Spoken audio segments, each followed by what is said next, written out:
हिमाचल प्रदेश विधानसभा चुनाव से पहले विपक्षी दल कांग्रेस ने सत्ता पक्ष के खिलाफ चार्जशीट लाई है। कांग्रेस का कहना है कि पार्टी हिमाचल प्रदेश में पुलिस भर्ती के साथ पटवारी भर्ती में हेराफेरी और विभागों में गलत तरीके से हुई भर्ती पर कमीशन ऑफ इंक्वायरी बिठाएगी। इसके अलावा जयराम सरकार के आखिरी 6 महीनों के फैसलों को भी रिव्यू किया जाएगा। कांग्रेस कमेटी के मीडिया विभाग और प्रचार कमेटी के अध्यक्ष पवन खेड़ा ने कहा कि भाजपा के 3 भाई भ्रष्टाचार, बेरोजगारी और महंगाई है। उन्होंने कहा कि इनके घोटालों पर जीएसटी लगा दिया जाए तो प्रदेश का कर्ज उतर जाएगा। पेपर लीक में प्रदेश के युवाओं के साथ छल किया गया। मुकेश अग्निहोत्री ने कहा कि जल शक्ति विभाग में खराब गुणवत्ता वाली पाइपों की खरीद की गई। इस खरीद की भी कांग्रेस की सरकार आने पर जांच करवाई जाएगी। नेता प्रतिपक्ष ने कहा कि सरकार ने प्रधानमंत्री और अन्य केंद्रीय मंत्रियों की रैलियों पर करीब 500 करोड़ रुपए खर्च किए हैं। इन रैलियों का बिल भी भाजपा पार्टी को भेजा जाएगा। साथ ही सरकार की ओर से टेंडर पर लिए गए हेलीकॉप्टर लेने की भी जांच की जाएगी। उन्होंने कहा कि सरकार आने पर किसी भी आरोपी को बख्शा नहीं जाएगा और सभी आरोपी कांग्रेस सरकार आने पर जेल की सलाखों के पीछे होंगे। मुकेश ने कहा कि जयराम सरकार में गलत तरीके से केवल 2 ही विधानसभा क्षेत्रों से भर्ती की गई है। उन्होंने कहा कि जिस तरह हरियाणा में चौटाला सरकार ने गलत तरीके से भर्ती की थी, ठीक उसी तरह जयराम सरकार ने भी हिमाचल प्रदेश में भर्ती करने का काम किया है। उन्होंने कहा कि जयराम सरकार ने केवल और केवल अपने चहेतों को नौकरी देने का काम किया है। Himachal Pradesh public service commission से भर्तियां नामात्र की हुई। नेता प्रतिपक्ष ने कहा कि पुलिस भर्ती पेपर लीक मामले में पेपर खरीदने वालों को तो जेल की सलाखों के पीछे डाल दिया गया, लेकिन पेपर बेचने वाले आज भी सचिवालय और पुलिस मुख्यालय में बेफिक्र बैठे हुए हैं।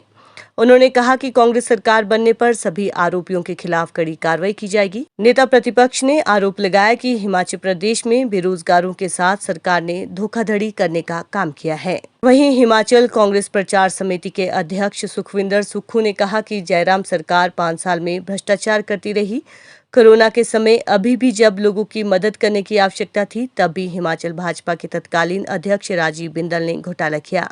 उन्होंने सवाल पूछा कि अगर राजीव बिंदल ने कोई गलत काम नहीं किया था तो उनका पार्टी अध्यक्ष के तौर पर इस्तीफा क्यों लिया गया। कि जयराम सरकार, सबसे बड़ा आरोप जयराम सरकार पे ये है कि ये देवभूमि है और देवभूमि में पहली दफा ये हुआ है कि नौकरियां बेची गई हैं।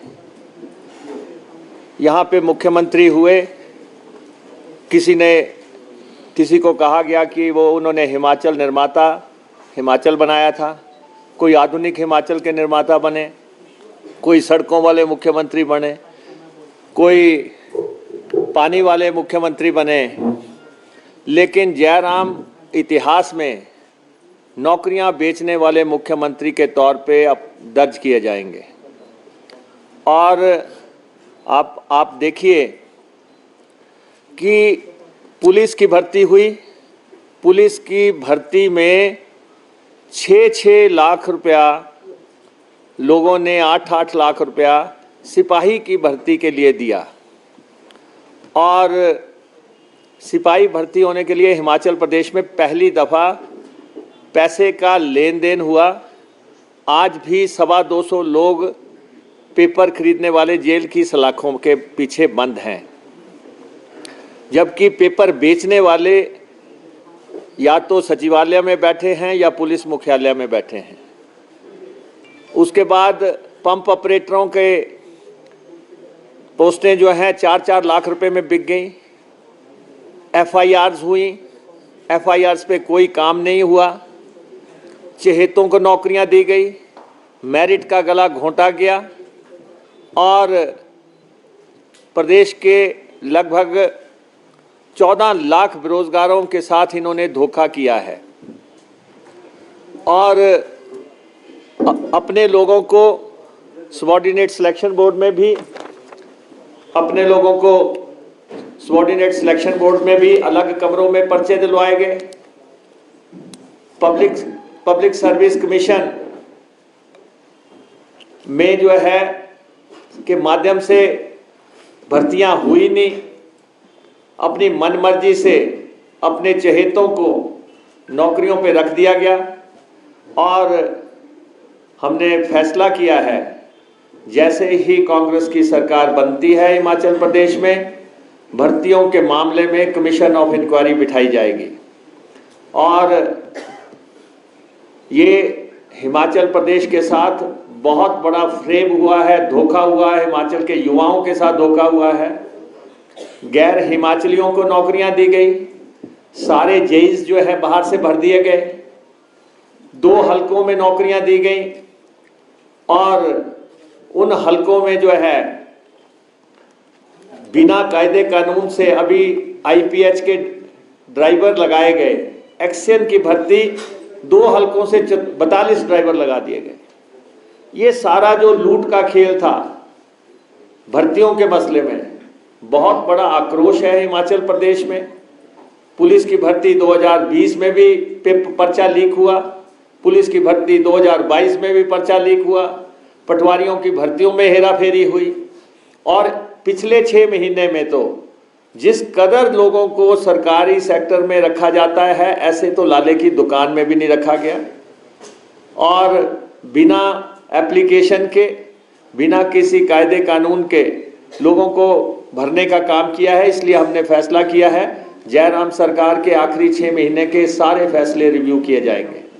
सारे फैसले, जयराम सत्ता हमारी बननी निश्चित है, सरकार हमारी बननी निश्चित है। हिमाचल के लोगों ने मन बना लिया हुआ है और इस सरकार की पतन की दास्तां प्रदेश के बेरोजगार लिखेंगे जिनके साथ धोखा हुआ है। और इसलिए बड़े पैमाने पे जो बंगलिंग हुई है, आपको मालूम है चौटाला जो है 10 साल जेल में लगा के आए हैं, लेकिन इस प्रदेश में उससे कहीं बड़े लेवल की भर्तियों में गड़बड़ हुई है। आप अंदाज़ा लगा सकते हैं कि क्या पैमाना इस राज्य में हुआ है। और दूसरा, भर्तियों सवाल, पिछले 5 साल में भारतीय जनता पार्टी ने जो इस प्रदेश की जनता को लूटा, जो भ्रष्टाचार कोरोना काल में हुआ और जो धांधलियां खरीद फरोख्त में हुई, उस संदर्भ में आज कांग्रेस पार्टी ने ये चार्जशीट लाई। जो भी गलत होगा, जो भी भ्रष्टाचार में सम्मिलित होगा, आज इस प्रेस के माध्यम से हम कहना चाहते हैं, सब जेल की सलाखों के पीछे हों। कांग्रेस पार्टी पारदर्शिता में विश्वास रखती है, नैतिकता में विश्वास रखती है, ईमानदारी में विश्वास रखती है। मैं बार बार कहता हूं कि कोरोना काल में भारतीय जनता पार्टी के प्रदेश अध्यक्ष राजीव बिंदल को जयराम जी ये बताए, जेपी नड्डा जी ये बताए कि उनका इस्तीफा क्यों लेना पड़ा। वो तो विधानसभा के स्पीकर थे, विधानसभा के स्पीकर के बाद उन्हें प्रदेश भारतीय जनता पार्टी का अध्यक्ष बनाया गया। इस्तीफा इसलिए लेना पड़ा कि जब समाज में एक ऐसी महामारी कोरोना के नाम से इस देश में फैली हुई थी, भारतीय जनता पार्टी के नेता, भारतीय जनता पार्टी के कार्यकर्ता उस समय भी पैसे बटोरने में लगे हुए थे। जब पाया गया कांग्रेस पार्टी विधानसभा में आक्रामक हुई तो उनको इस्तीफा मजबूरी में लेना पड़ा।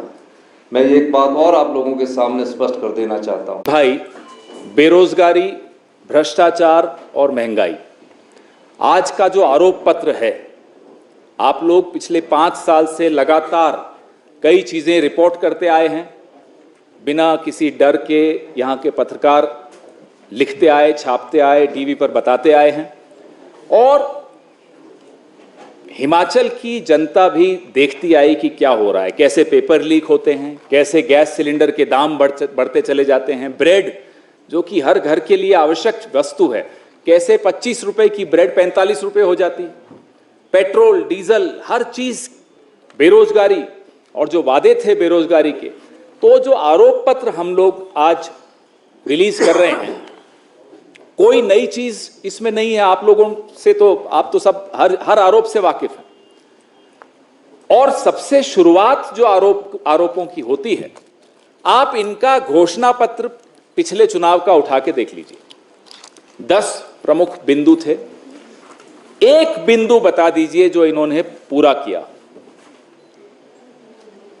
अगर इनके जुमलों पर और इनके घोटालों पर जीएसटी लगा दें तो हिमाचल पर जो 72,000 करोड़ का लोन हो गया ना, वो उतर जाए। सिर्फ उस पे जीएसटी लगाते हैं, जो ये झूठ बोलते हैं, जो ये जुमले देते हैं और जो घोटाले होते हैं। अब पेपर लीक, नौजवानों के भविष्य के साथ जो खिलवाड़ हुआ है, वो पुलिस का इम्तिहान हो, वो और कोई इम्तिहान हो, पेपर लीक में भाजपा के जितने भी राज्य हैं इस देश में आपस में प्रतियोगिता होती है। गुजरात में 22 पेपर लीक हुए हैं पिछले 8 सालों। मैं अभी मुकेश भाई से नीचे बात कर रहा था तो उन्होंने कहा यहां भी वही स्थिति है। तो जो सरकार देश की युवा पीढ़ी के भविष्य के साथ खिलवाड़ करने में बिल्कुल न शर्माए और फिर उसके बाद भी वोट मांगने फिर आ जाए, आप बताइए ऐसी सरकार को कोई माफ करेगा क्या? ये जो आरोप पत्र है हमारा हिमाचल प्रदेश के नौजवानों से, महिलाओं से, उद्यमियों से, सेब बागान के किसानों से वादा है कि इन आरोपों पर कठोर से कठोर कार्रवाई की जाएगी, किसी को बख्शा नहीं जाएगा। बिना किसी लाग लपेट के किसी को माफ नहीं किया जाएगा। ये कांग्रेस पार्टी की तरफ से आश्वासन मान लीजिए, वादा मान लीजिए, वचन मान लीजिए। ज्यादा समय नहीं लूंगा क्योंकि हमारे